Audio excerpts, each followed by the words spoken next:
Good morning, afternoon, and good evening, everyone, and welcome to our podcast, Neurodiversity from the Inside Out, the future of our children. My name is Uzma Aksa, and I'm thrilled to be your host for this important conversation. Today, we'll be looking at the complexity of maneuvering behaviors of children with autism, and we welcome our special guest, Dr. Terita Gusby. Dr. Terita has over 40 years in education. She has served as a classroom teacher, college professor, district special education director, program coordinator, college recruiter, professional development speaker, and consultant. Dr. Terita holds a doctorate in curriculum and instruction, master's degree in cultural diversity, and two bachelor's degrees in education. Wow, what a bio, Dr. Terita, today's show. So without Thank further delay, it's amazing. Without further delay, I would love to dive into our first question. And thank you really for your time today and joining us in such a wonderful conversation. you. Yes. It's my pleasure. You're welcome. To really today, I think the first question for me is if you can really share your background and what first drew you to working with children on the autism spectrum. Okay. Well, as you just now mentioned, I do have my degrees are in education. And so I started out as a special educator, teaching kids in elementary school. And back then, we had, the categories were different. So you had, slow and moderate, extreme. And so I'm kind of branched out into all those different kinds of areas because I was interested to learn about special education and children who were placed in that category. And as my career went on, and I decided to go get my master's degree, I still, I was still an educator. But I wanted to go to another level of finding out all the different diverse populations of children in those categories.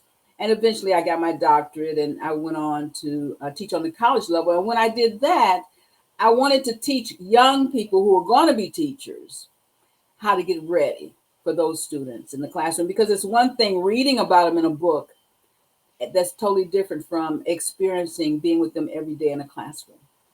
And so from all of Absolutely. those experiences, I am who I am today. Um, and autism is one of my special babies that I've just kind of grappled onto. Wow, what a wonderful journey you've lived, really. And when it comes to autism, I can see that the passion, I can see the passion that you're sharing with me today. And my question here really is, maneuvering behaviors. We talk about various behaviors when it comes to autism, right? So the maneuvering behaviors, what does that, mean to you in the context of autism? Well, typically, parents who have children who have autism, they experience a myriad of behaviors, and it's early on, from birth all the way up to adulthood and beyond. But Yeah, parents, more or less, those behaviors that they experience, they're so personal to them because they see them on a daily basis, and it's totally different than an outsider seeing them and an outsider understanding them. And mm, so, they always say the parents are the first teachers, and they are of children, and they are.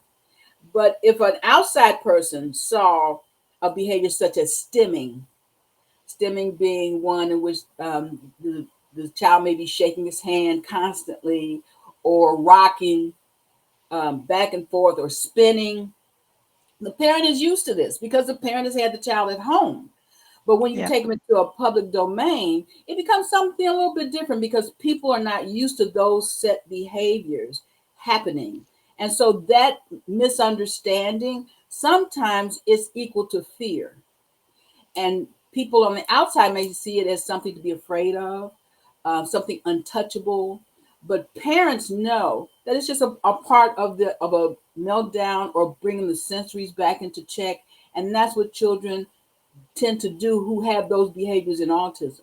Another behavior might be, we were talking about maneuvering, may be having eye-to-eye contact. A lot of children with autism, they don't like to have. Now, this, remember, it's a spectrum. Autism is a spectrum, and it goes along the line. So you may have uh, behaviors on the low end, and then may have different behaviors on the higher end. But typically, in an elementary format, you may see kids who don't have good eye contact. And in certain cultures, that's vital. I mean, in the African American culture, when a parent wants a child to come to them and they say, "Come and look at me, look at me." Mhm. And so that the child with autism may be avoiding that contact just because they've reached outside of a comfort level. So that kind of behavior is a little bit different. And so the parent of that child who has autism may not be able to say that to that child. So you're maneuvering. You're finding another way to get that child's attention. Children with autism don't always understand language. We make jokes and things like that, and we'll say something, sarcastic. Like, for instance, just a simple phrase is, "I'm going to catch up with you in a few minutes." Mm. That kind of phrase, a child with autism has no idea Yeah, what you mean absolutely. in that phrase. And so the language sometimes plays a part in behaviors of misunderstanding. And you have to kind of maneuver your conversation so that they can understand, because they take things literally a lot of times, so that they can understand what you want them to do. The other day, there was a child who went into a store, and it was a technical store, and it had lots of televisions in the store. So when you walked in it, there were like 15 televisions all around that area, and all of them were on, and Mm. all of them were playing different commercials and different scenes. And this one child, and he was like a 15-year-old, when he entered into that arena in that part of the store, he just started fidgeting. He started making loud noises because it was an oversensory situation that he did not have any control over. And so something as simple, now, of course, in a large box store like that, the manager is not thinking about children with autism or people with autism.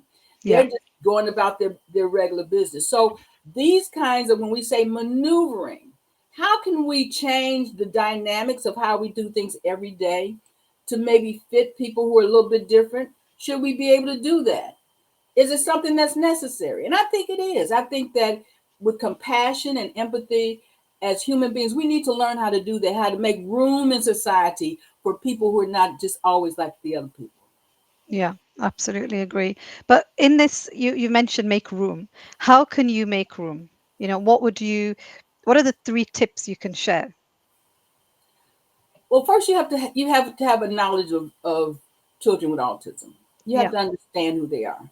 And unless you do that, if you have a child with autism, you already know.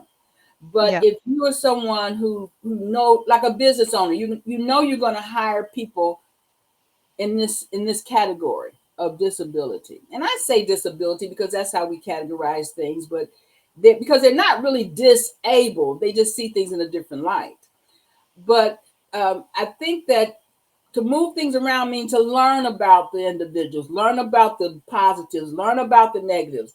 If this person is going to be working in a certain environment, or even in a classroom where you have, here in America, what we do is we have a lot of mainstreaming, and that means that a regular classroom teacher with regular students, they may have two or three children with autism in that classroom. So what does that teacher have to do? She needs to start maneuvering and move things around, because the behavior may be different. The learning path may be different. So you have to adjust. And if you're not willing to adjust, that's when the complications come into play. So even if you're a business owner, you have to learn about, if you're going to be hiring people who are in a different category of behavior, you need to learn about them. If you're in a classroom and a classroom teacher, you need to learn about it. If you're a family member and one day you have to babysit a relative who has autism, you need to have a conversation with the parent. What are the do's and don'ts? Because yeah, there are basic things you need to know. Children with autism have a problem with transitioning. It's hard for them to transition from one activity to the next.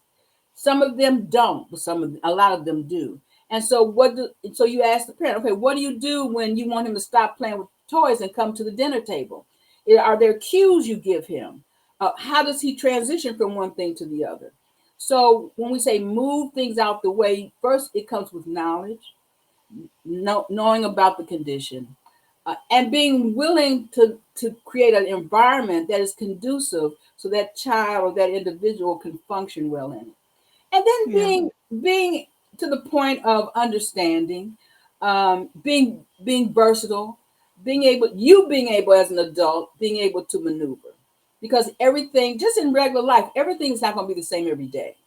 So sometimes Yeah. you have to be a little uncomfortable for the comfort of others. Absolutely. And I think this is a really, really important, conversation that we're having today. And I say that because we do make space and we do make room for children, right? So for young adults as well as they're growing, school environment, there's a growing understanding, let's say. Um, but as these children grow into, young adults, things change.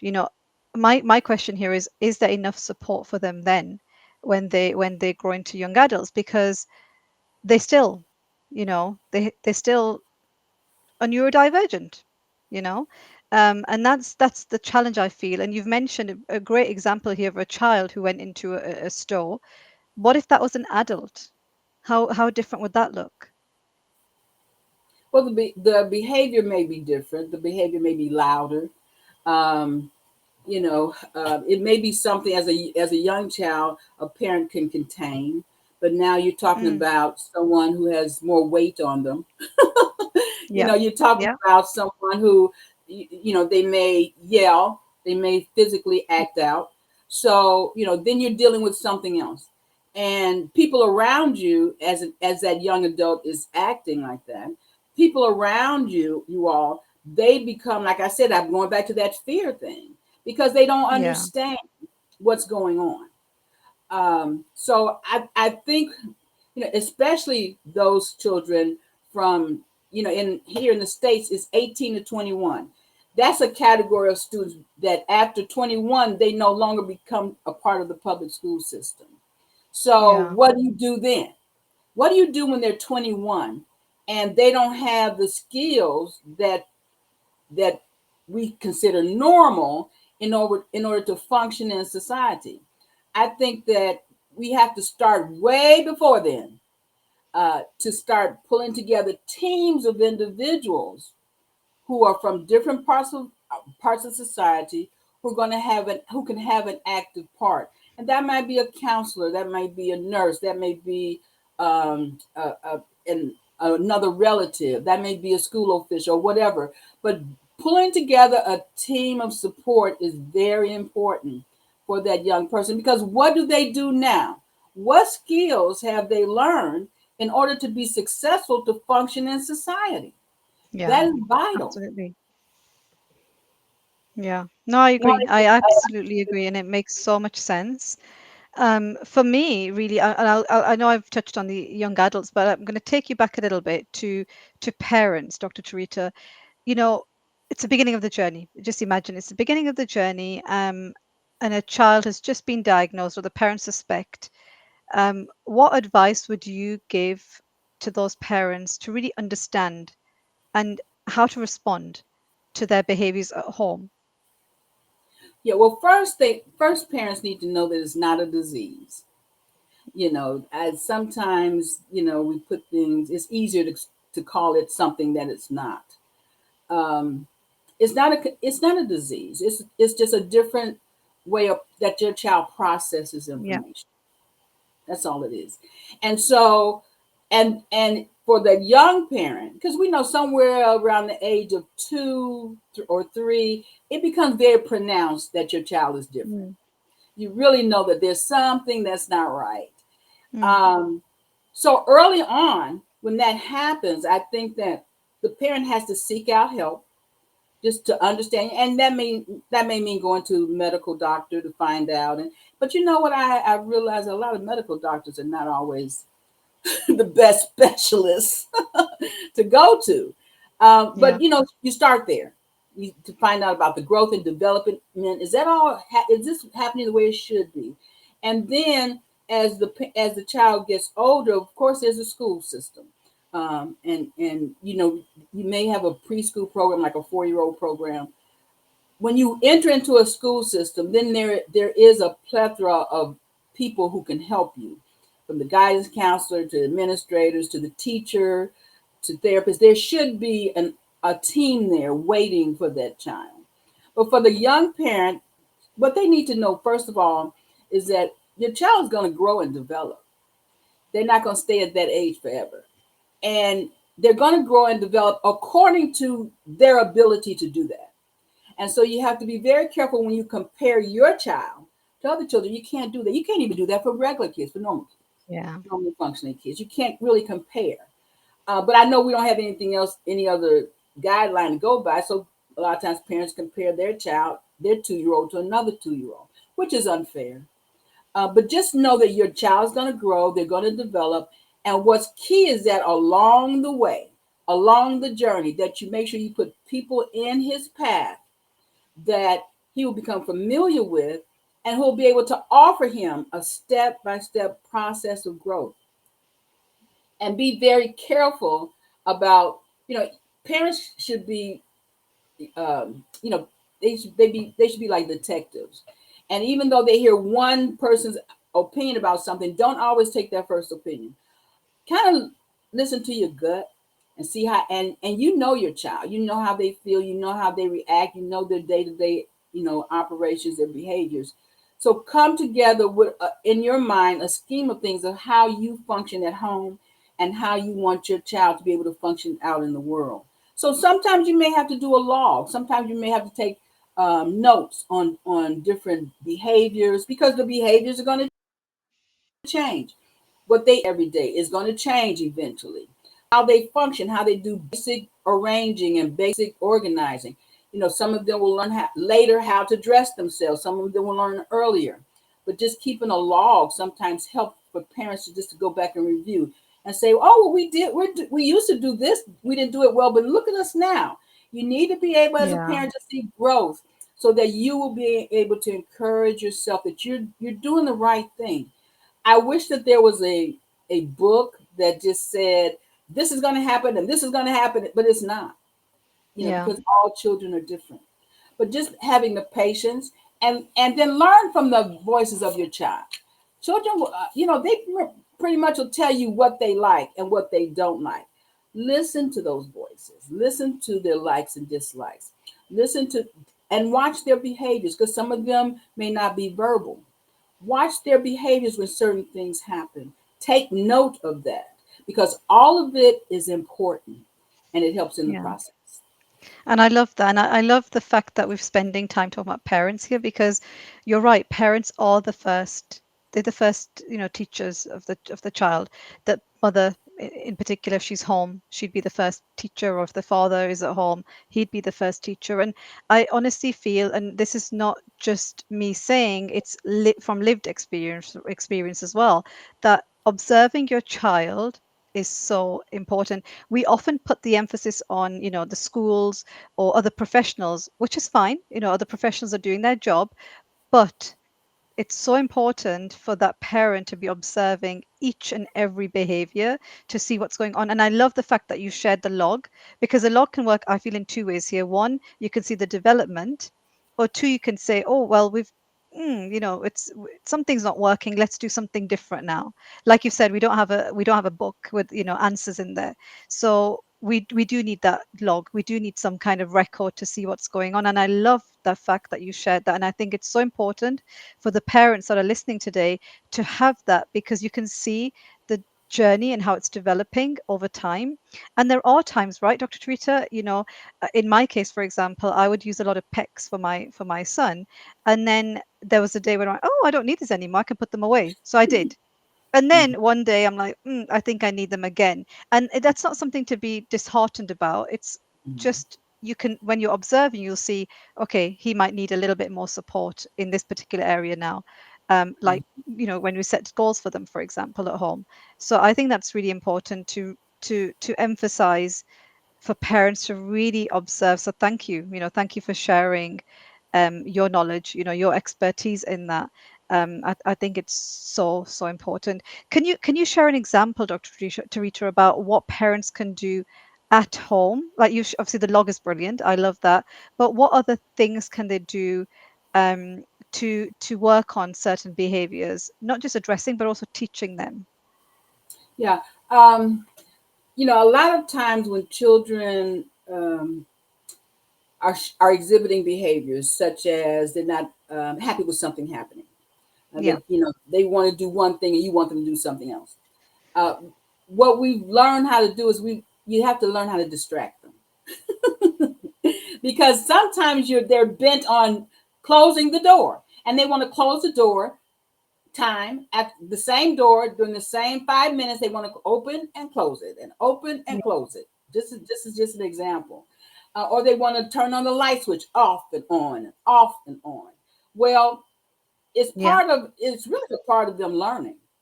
But we know that they can't constantly do that. So what you have to do is you have to come up with some kinds of distractions. And distractions can be in the area of music. It can be in the area of a different toy that you can try and get their attention. But it's the distractions and getting their attention to do something else usually helps. And that's what teachers do at school. When a child has a Yeah. meltdown, and they don't, and you give them a crayon and a piece of paper and they don't want to color, and so they take the crayon and they throw it across the room, and they take the paper and they ball it up. So the teacher may say, okay, let's stand and clap, everybody clap, clap, clap. And what it is doing is showing a distraction. We're not doing that anymore because you're tired of doing that, so let's do something else. And then after Mm. they have come into that mode of behavior, then you can sit them back down with the crayon and the paper, and they may do it this time. So Oh, I love that. distractions are typically some of the things that you may have to do. If Yeah. you have a child who is coming in, you want them to come into the living room and they want to stay in the bathroom. You may have to find a creative way to distract them from being because they're finished with the bath, the water is out the tub, and now you want them in the living room. And Yeah. so, what does that mean? You may have to take a ball in the bathroom and say, and throw it in the air. Okay, let's play ball. You want to play ball? You got to get out the tub, out the tub. You want to play? Come on, come on. So you usher them. You show them something else, a different activity that you want them to do that is more inviting, and it'll stop that one behavior, and they'll come on out, and and they'll respond to you better. Versus a lot of times, this is what we do when a child is doing something we don't want them to do. The first thing we say is no, no. Yeah. Well, no doesn't always mean the same thing to an autistic kid as it does to a regular kid. So you have to be careful with that no, because no comes with a lot of power. And if they constantly hear that, then they eventually they become in tune to it. So it doesn't mean anything after a while. You can say it all day Mm. long. So you have to be careful with your language as an adult and how you want them to do something. And also when we talk to them, we have to talk very plainly, usually softly, and repeat things over and over again until they start complying to whatever it is we need for them to do. And so we may have to repeat it several times and also animate what we want them to do for them Yeah. to do it. And you have to take time to do it as parents. And then they understand when they start doing the behavior without you having to remind them or without you having to distract them. Also, our kids like organization and patterns. They Mm. like doing things. They get security into doing things the same way all the time. Sometimes that doesn't work because sometimes we need to change the pattern because we got to go to the store and the store's getting ready to close and I need you to get in the car. So Yeah. we have to learn. Absolutely. Yeah, we have to learn how to gently and quietly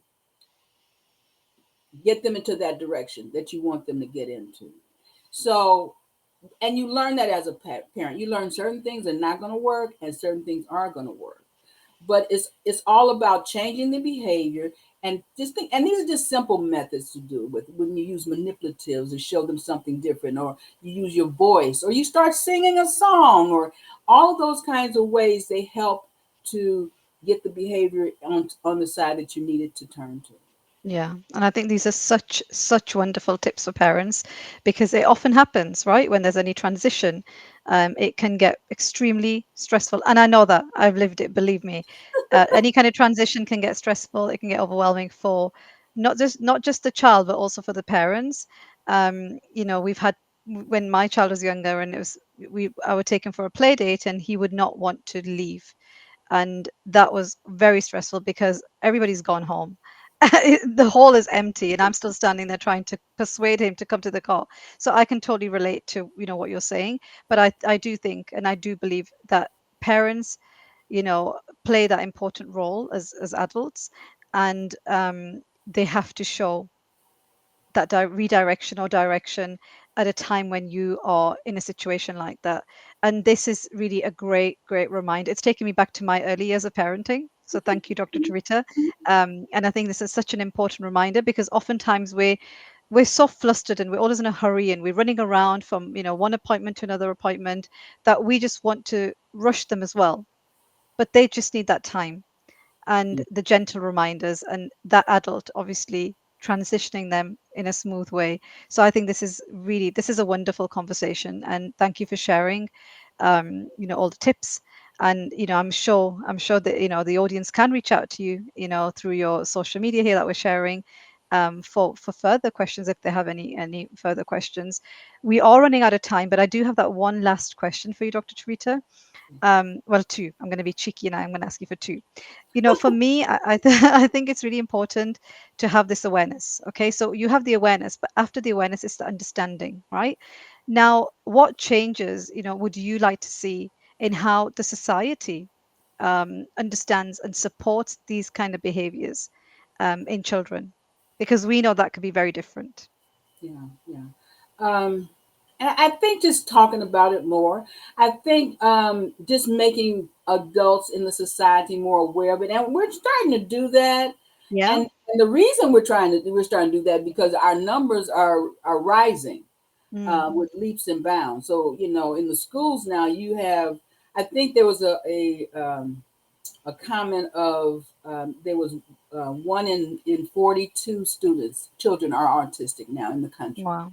in the Yeah. U.S. So you're coming more in contact with children with autism, with young people, and with adults with autism. So making it aware on all kinds of ways in television, or talk about it in newspapers, have on calendars, community calendars, making it aware there. Talking to even for advocates and different groups to go to companies and talk about it, because there's a lot of training that needs to happen, and Yeah. because the numbers are growing, you're going to come into the awareness that people who have autism, you're going to see them on an everyday basis. And so knowing how to interact with them accordingly so that they don't impede on your space and not on theirs, you're going to have to be aware. So that awareness is very, very important. And then schools they have a part in this to play as well, that they reach out to the public to let them aware of children with autism, people with autism, young people with autism. My heart goes out for you when we talk about young adults, because we just have not prepared the world for them. Yeah. We haven't made spaces for them, and they are so vital. We don't want to have a young adult who's 25, 30 years of age and they're still at home and they're not doing anything. Yeah. You know, that Absolutely. that's scary. I've had conversations with parents before where I've said, if something happened to you, who would take care of her? And I've had parents cry and say, we've thought about that, but we don't have anyone right now. That's a reality, because unless they're to the point that they are independent living and they can live on their own and they can function on their own and work on their own, we've got to get them to the point of that. However we Absolutely. can, we've got to Get them get ready. we got to get them ready. We got to get, there are careers out there that they can do, but Yeah. how about we just have to open it up. We have to be more vocal, Uzma, with talking to companies and talking to people and saying, "Did you think about autism? What are you all doing?" With that. And so just word of mouth, as those of us who are educators and clinicians or whatever, just making it more aware of people that who don't even understand. And just real quick, I know we got to go, but I have a neighbor across the street from me, and we have a new family next to her that just moved in, and the new family has two teenage boys with autism. And my neighbor across the street was saying, "Well, do you know that the lady is moving in and she's got two boys, teenagers with autism? What are we going to do?" And I said, "We're going to live life and be happy." Yeah, absolutely agree. Wow, and that Because comes back to that fear, right? You mentioned fear earlier on, so it comes back to that. Yeah. so it's just a matter of us teaching each and every one of people we come in contact with, just talking to them and letting them understand that we do know what's going on, and let us calm your fears down. That it's not the end of the world. That these people Mm. are wonderful. These young people are wonderful. I love children with autism. I love them because they're just gifts. I mean, they can think of things that you have not. Yeah, They can I find agree. a I absolutely agree. they Yeah. can find an easier way to do something because it just makes sense to them, and it should make sense to us too. Yeah, I absolutely agree. And then there's one last question, 'cause I did say two. Are there any resources that you've used or you would highly recommend to parents who've just started their journey? Well, see, I'm going to be selfish because I just finished my book, Autism for, and I'm going to show you. Please do. I love, and I have it, so I love it. Thank you so much. And I've read it, and I can see, and honestly, Dr. Terita, I can see the benefits of having this book at home when you're in the Yeah, early stages of your life. So thank you so much for sharing it. yeah, We will share the link, yeah. absolutely, and But it is a wonderful book. the reason why I'm talking about it is because in the back of the book, there lists organizations in the United States and international that Yeah. parents can get a hold of, can email, can phone, and who deal with these different situations all the time, and that can help. I said, Yes. let's pull a team together, get your team together, get Yeah. liked parents together who are going through similar things you're going through, because that's where your base is, that's where your strength is. Yeah. Community, absolutely. Without a community, without your village, we can't move forward. We need that. And I say this all the time. You need a village for your child, but you need an even bigger one when it comes to your child who is on the autism spectrum. We Yes. need, as parents, we need a huge amount of support. We are Yeah. lonely. We are struggling at times. So Yeah. please, I think it's so important. My message today, please create that village. It's so important. And Yeah. reach out to professionals and learn and read and gain that knowledge and understanding to support your family, and then we can do that and advocate for everybody else as well, because that's so important. Thank you Yeah. so much for your time and your insights. Yay. It was a pleasure, honestly, Dr. Trita. It was a pleasure, and I've really enjoyed today's conversation. Thank you. That's all for today's episode, unfortunately, and we appreciate your time and look forward to exploring more topics with you soon. Thank you so much. Thank you. Thank you. Bye. Yeah.